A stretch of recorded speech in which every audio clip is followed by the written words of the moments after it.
Sunday, January 6, 2008, at approximately 3 a.m., Officers Edward Cruickshank and Thomas Hyland, along with Sergeant Paul Bananica and Officer Keith Shanks, were clearing a call when they heard gunshots ring out from the next street over. Without regard for his own personal safety, Officer Cruickshank ran in the direction of the gunfire, running through yards and scaling a fence.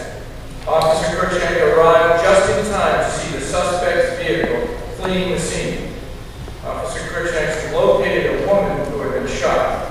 Officer Cruickshank then radioed information to the other officers, and almost immediately, Officer Cruickshank and his partners arrived, spotting the fleeing vehicle of the suspect's vehicle. Suddenly, while on Newport Avenue in Quincy, the suspect's vehicle slowed down, backed up, and attempted to ram the cruiser. The front seat passenger leaned out his window and fired several shots at Officers Hyland and Cruickshank before speeding forward again. Officer Hyland continued pursuit while Officer Cruickshank returned fire. The passengers continued firing back at the officers until they collided with another cruiser and crashed into a parked car in a house. They refused orders to exit the vehicle. Officers were forced to break a window to extricate the suspects, who were continuing for their outstanding tenacity and bravery while placing themselves at great risk in the line of duty. The Commonwealth presents Officer Edward Cruickshank and Officer Thomas Hyland with the George L. Hanna Medal of Valor.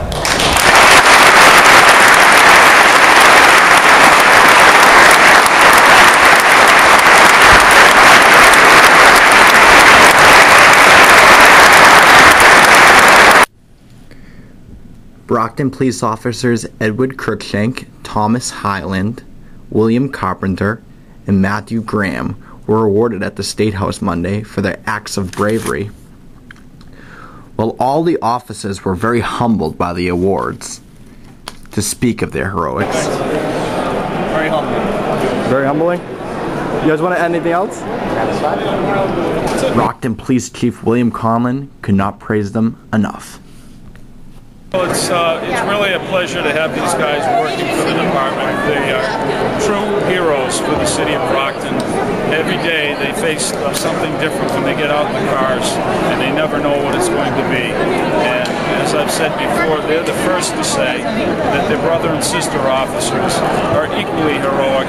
It's just a matter of circumstances who's going to have to rise to the challenge each day. But our citizens should be very grateful to have such great people on their police department.